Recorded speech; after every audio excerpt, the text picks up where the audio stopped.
నమస్తే, welcome to our channel. నేను మీ Priyanka Rao. Kashibugga incident అందరినీ కలిచివేసింది. అంటే 9 మంది మృతి చెందడం ఇది బాధాకరమైన అంశం అయినప్పటికీ కూడా దీన్ని కూడా రాజకీయం చేయడం ఈరోజు కాస్త ఆలోచించేదగ్గ అంశమైంది. మరి దీన్ని ఎలా చూడాలి, అసలు అక్కడ ఏం జరిగింది అనేది ఈ వీడియోలో తెలుసుకుందాం. మనతో మాట్లాడడానికి ప్రముఖ political analyst and social activist Krishnakumari గారు ఉన్నారు. ఆవిడని అడిగి మరిన్ని విషయాలు తెలుసుకుందాం. నమస్కారం మ్యామ్. మ్యామ్, కాశీబుగ్గ ఇన్సిడెంట్ విషయానికి వచ్చేసేపటికి అక్కడ ప్రమాదం జరగడం ఇది బాధాకరమైన అంశం, ఇది చర్చించాల్సిన అంశం అయినప్పటికీ కూడా ఇది ప్రభుత్వ తప్పిదమని చెప్పేసి వైఎస్ఆర్సీపీ వాళ్ళు ఇటు ఈయన చూస్తేనేమో నేను అబ్జర్వ్ చేయలేదు, ఇంతమంది వస్తారని అనుకోలేదు అని చెప్పేసి ఈయన చెప్పడం, పోలీసులు మాకు ఇన్ఫర్మేషన్ లేదు అనడం. అసలు ఈ ఉదంతం మొత్తాన్ని ఎలా చూడాలి మేడం? ఇదంతా పాత రోజుల్లో గజ్జల మల్లారెడ్డి గారని ఒక జర్నలిస్ట్ ఉండేవాళ్ళు. ఓకే. ఆయన అన్నారు, తెలుగునాట భక్తి రసం ఏరులే పారుతోంది, డ్రైనేజీ స్కీము లేక డేంజర్గా మారుతుంది అని. అట్లాగే ఈ భక్తి పారవస్యం,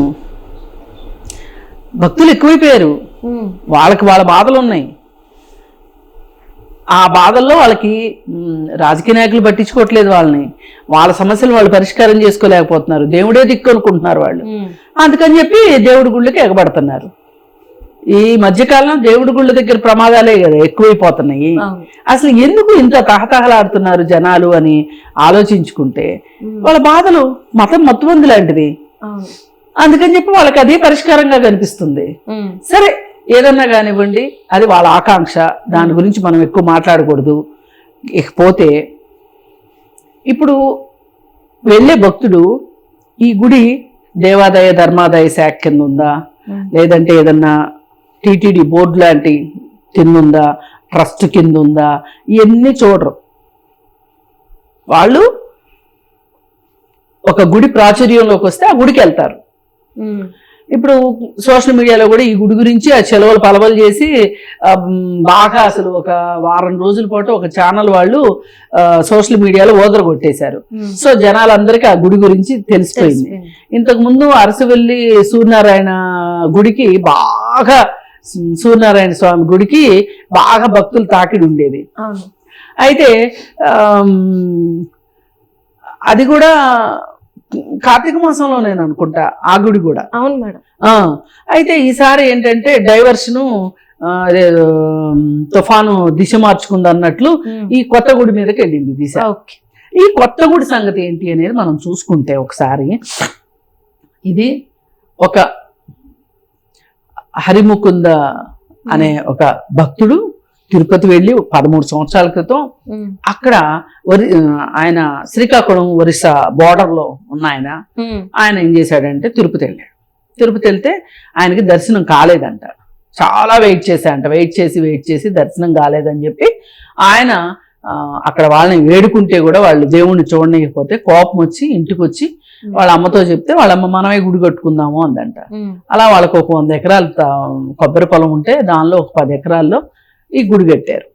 సరే, ఈ గుడి కట్టినప్పుడు సొంత స్థలంలో గుడి కట్టుకున్నా, బడి కట్టుకున్నా, శ్మశానం కట్టుకున్నా, ఏం కట్టుకున్నా ఆ సంబంధిత అధికారుల దగ్గర పర్మిషన్ తీసుకోవాలి.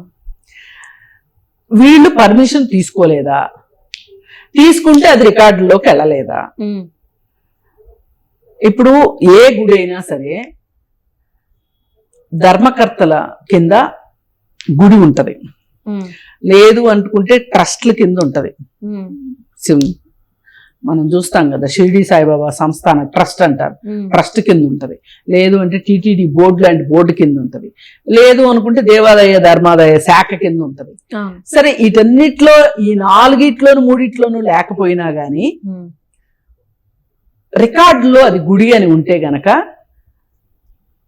దేవాదాయ ధర్మాదాయ శాఖ నుంచి ఒక స్పెషల్ ఆఫీసరు పర్యవేక్షణలో అయినా ఉంటది. అంటే వీటి ఏట్ల కింద లేకుండా ఆ గుడిని వాళ్ళు మొండితనంతో, మూర్ఖత్వంతో వాళ్ళే నిర్వహిస్తున్నారు అన్నప్పుడు ప్రభుత్వం ఏం చేస్తుంది? అతను నిర్వహిస్తున్నాడు ఆ గుడిని. ఒక వ్యక్తి వల్ల జరగదు ఇది. మన ఇంట్లో ఏదైనా ఒక ఫంక్షన్ జరుగుతూ ఉంటే, అంటే పెద్ద ఎత్తున జరుగుతూ ఉంటే, మనం ఏం చేస్తాం, ఆ ఏరియా సంబంధిత పోలీస్ స్టేషన్లో, అంటే బాగా పెద్దదైతే ఒక రాజకీయ నాయకుడు మీటింగ్ ఏదైనా జరుగుతుంది, పర్మిషన్ తీసుకుంటాం లేదా? పర్మిషన్ లేకపోతే అది చేయనివ్వరు. చిన్న ధర్నాకు కూడా పర్మిషన్ తీసుకోవాలి. ఒక 1/2 కిలోమీటర్ ప్రొసెషన్కి కూడా కలెక్టర్ ఆఫీస్ దగ్గరికి వెళ్ళి మేము మెమోరాండం ఇస్తామంటే కూడా పర్మిషన్ తీసుకోవాలి. అట్లాంటిది గుడి ఉత్సవాలు, కార్తీక మాసం, ఈ హడావుడి ఇవన్నీ ఉన్నప్పుడు ఎట్లా మీరు ప్రభుత్వానికి ఇన్ఫార్మ్ చేయలేదు? అసలు ఆ ఏరియా రెవెన్యూ డిపార్ట్మెంట్ ఎట్లా కళ్ళు మూసుకుంది? గుడి కదా, గుడి జోలికి వెళ్తే దేవుడు ఏమన్నా అంటాడేమన్నా భయపడ్డారా? ఏం జరిగింది అసలు ఇక్కడ? సమాధానం చెప్పాల్సిందే. ఇప్పుడు ఆయన నాకు దేవుడు కనిపించలేదు అనే కోపంతో ఓ గుడిని కట్టేశాడు. సరే, గుడికి జనాలు వచ్చారు, 9 మందో 10 మందో చనిపోయారు. ఆ కుటుంబాలకు ఎవరు బాధ్యత? ఇప్పుడు నీకు నొప్పి వచ్చిందని నువ్వు గుడి కట్టావు, మరి ఇప్పుడు 10 మంది కుటుంబాలకి నొప్పి వచ్చింది, ఏం చేస్తా? ఇది బాధ్యతారాహిత్యం అంటారు. మొన్న మధ్య బంజారా హిల్స్ లో ఒక గుడి అక్రమంగా గుడి కట్టారు. ఇప్పుడు పర్మిషన్ లేని దాన్ని దేన్నైనా అక్రమ కట్టడమే అంటారు. అది గుడైనా ఏదైనా, గుడైనా బడైనా ఇంకోటైనా ఏదైనా సరే దేనికైనా పర్మిషన్ తీసుకోవాలి. నువ్వు పర్మిషన్ తీసుకోకపోతే అది అక్రమ కట్టడమే అవుతుంది. ఎన్నో ఏళ్ల నుంచి ఒక చిన్న రేకుల షెడ్గా ఉన్న గుడిని గుడిని చెప్పబడుతున్న ఆ ప్రాంతంలో వీళ్ళు ఆర్సీసీ రూఫ్ వేశారు. వేస్తే ఇది ఎవరో ప్రభుత్వానికి రెవెన్యూ డిపార్ట్మెంట్కి చెప్పారు. వాళ్ళు వచ్చి దాన్ని కూల్చేసి ఆ విగ్రహం తీసుకెళ్లారు. దానికి ఎంతమంది అర్ధంతరంగా రాజకీయ నాయకులు అవతారం ఎత్తాలనుకున్నారు, ఎంతమంది వేరంగా లేశారు అక్కడ మనం చూసాం కదా మీడియాలో. అరే, అది పర్మిషన్ లేని గుడి, నిబంధనలకు విరుద్ధంగా ఉంది, మనం ఇప్పుడు ఇలా మాట్లాడితే ప్రజల్లోకి ఏం సంకేతం వెళ్తుంది అనే ఒక బాధ్యత లేని సోషల్ ఇన్ఫ్లుయెన్సర్లు ఇవాళ భక్తి ముసుగులో, భక్తి పేరుతో గందరగోళం సృష్టిస్తున్నారు సమాజంలో. ఇలాంటివన్నీ కూడా కట్టడి చేయాల్సిన అవసరం ఉంది. అంటే ఇక్కడ ఖచ్చితంగా రూల్స్ అనేవి ఉంటాయి అనేది తెలుసుకోవాలి. ఇప్పుడు మనం ఇన్ఫ్లుయెన్సర్లుగా మాట్లాడుతున్నామా లేకపోతే అనలిస్టులుగా మాట్లాడుతున్నామా అనేది అనవసరం. మనం మన నోట్లోంచి వచ్చే ప్రతి మాటకి ఒక ఆథెంటిసిటీ ఉండాలి, చట్టబద్ధంగా ఉండాలి, న్యాయబద్ధంగా ఉండాలి. ఒక్కొక్కసారి ఎవరి మనోభావాలనైనా దెబ్బతీయొచ్చు, అది వేరే విషయం. అది కూడా కావాలని చేయకూడదు. అలాగే నిబంధనలు ఏంటి, చట్టం ఏం చెప్తుంది చెప్పగలగాలి. ఇక్కడ గుడికైనా బడికైనా దేనికైనా ఒకటే చట్టం. అయితే మేడం, ఒకటే చట్టం అని చెప్పి మీరు అంటున్నారు. బాధాకరమైన అంశాన్ని ఇప్పుడు ఏం చేయాలని ఆలోచించాల్సింది పోయి ఇటు వైఎస్ఆర్సీపీ వాళ్ళు ఇది ఖచ్చితంగా ప్రభుత్వ తప్పే అంటూ ప్రభుత్వం మీద నిందలు వేయడం, ఇది ఎలా చూడాలి? అంటే వాళ్ళకు కూడా బాధ్యత అనేది ఉంటది కదా, దీన్ని కూడా రాజకీయం చేయాలా?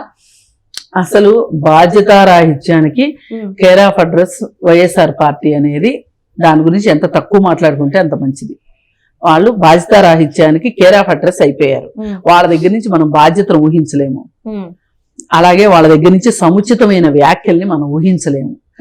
ప్రతిదాన్ని రాజకీయం చేయాల్సిన అవసరం లేదు అనే ఒక విషయం వాళ్ళు నమ్మరు అనేది మనం అర్థం చేసుకోవాలి. అసలు వాళ్ళకి ఇప్పుడు మన బస్సు ఘటన జరిగింది, అవును మేడం, దాని గురించి ఎలా మాట్లాడారో చూసాము. అలాగే ఈ విషయం అనే కాదు, ఇప్పుడు తుఫాను విషయం వచ్చింది. ఇప్పుడు తుఫాను వచ్చినప్పుడు బాధ్యతగా సామాన్య పౌరులు కూడా పోలీస్ డ్రెస్ వేసుకున్న వాళ్ళే పోలీస్ డ్యూటీ చేయాలని లేదు, సామాన్యులు కూడా పోలీస్ డ్యూటీ చేయొచ్చు. అట్లాంటివి ఏమీ వాళ్ళ దగ్గర ఊహించలేకపోతున్నాం. పైగా వాళ్ళు సామాన్య పౌరులు కూడా కాదు, ఒక పార్టీ, ఒక బాధ్యత గల పార్టీ. మొన్నటి దాకా ఒకప్పుడు ప్రతిపక్షంలో ఉన్న పార్టీ, ఓ పక్కన అధికార పార్టీలోకి వచ్చిన పార్టీ, మళ్ళీ ప్రతిపక్షంలోకి వచ్చిన పార్టీ. వీళ్ళు ఎందుకు ప్రజలకు ఏం అవసరం ఎందుకు చూడరు? అసలు ఈ ప్రజలకి ఈ అవసరాలు ఉన్నాయి, ఈ అవసరాలు మీరు పని చేయవలసిందే అని ప్రభుత్వాన్ని దగ్గరుండి బెత్తం పట్టుకుని పని చేయించాల్సింది పోయి ప్రతిపక్షం అంటే అదే కదా. అంతే కదా మేడం. ప్రతిపక్షానికి చాలా బాధ్యత ఉంది, చాలా గురుతరమైన బాధ్యత అసలు ఉంది. అధికార పార్టీ కన్నా ఎక్కువ దీనికి ఉంటది కదా బాధ్యత ఉంటది. అవును. అసలు అధికార పార్టీని ముళ్ళుగరతోటి పొడిచి మరీ పని చేయించుకోవాలి. అవును. ఇది అసలు రాజకీయ పార్టీ లక్ష్యం కాదు, లక్షణం. ఓకే. ఏ లక్షణాలు లేవు. రాజకీయ పార్టీ అనబడటానికి లక్షణాలే లేని పార్టీ ఇవాళ ఆంధ్రప్రదేశ్ దురదృష్టం. గత 5 సంవత్సరాలు పరిపాలించింది చాలన్నట్టు ఇప్పుడు ప్రతిపక్షంలో ఉండి అసలు ఆయన తుఫాను వచ్చింది కాబట్టి విమానాలు రద్దయినాయి కాబట్టి మా నాయకుడు రావట్లేదు అంటున్నారు. బెంగళూరు నుంచి విజయవాడ రావటం ఎంతసేపు అండి? అంటే వచ్చి వెళ్ళిపోయాడు కూడా మేడం. మొన్న వచ్చి వెళ్ళిపోయాడు కానీ ఎవరిని పరామర్శించలేదు. మరి ఆయనకు మూడ్ లేదు. ఆయనకు మూడ్ లేకపోతే ఎవరేం చేస్తారు? అంతే మేడం, నిజమే. ఆయనకు మూడ్ లేదు, పరామర్శించాలని అనుకోవట్లే, అది అవసరమని ఆయన ఫీల్ కావట్లే. మరి ఆ మాత్రానికి ఒక పోస్ట్ ఎందుకు చేశారు వాళ్ళ పార్టీ వాళ్ళు? సీఎం గారు, మాజీ సీఎం గారు బెంగళూరు నుంచి విమానాలు రద్దయిన కారణంగా రావట్లేదు అని చెప్పి ప్రకటన ఇచ్చారు. పోనీ వచ్చిన ఆయన ఏం చేశాడయ్యా అంటే అది లేదు. అందుకే పాత రోజుల్లో ఫలానా వాడు కోటలో ఉంటే ఏంటి, పేటలో ఉంటే ఏంటి అనేవాళ్ళు. అందుకని ఆయన ఉన్నా ఒకటే లేకపోయినా ఒకటే అని ఏం చేస్తారు చెప్పండి? ఏమి చేయడు కదా. కాకపోతే ఏమి చేయనోడు చేయనట్టు ఊరుకోండి. మంచి చేయటం రానప్పుడు చెడు చేయొద్దు కనీసం. ఆ విధానం కూడా లేదు వాళ్ళ దగ్గర. అందుకని వాళ్ళు ఏదో వ్యాఖ్యానించారు అని చెప్పి మీరు నన్ను అడగటం, నేను చెప్పటం అంత అవసరం లేదు.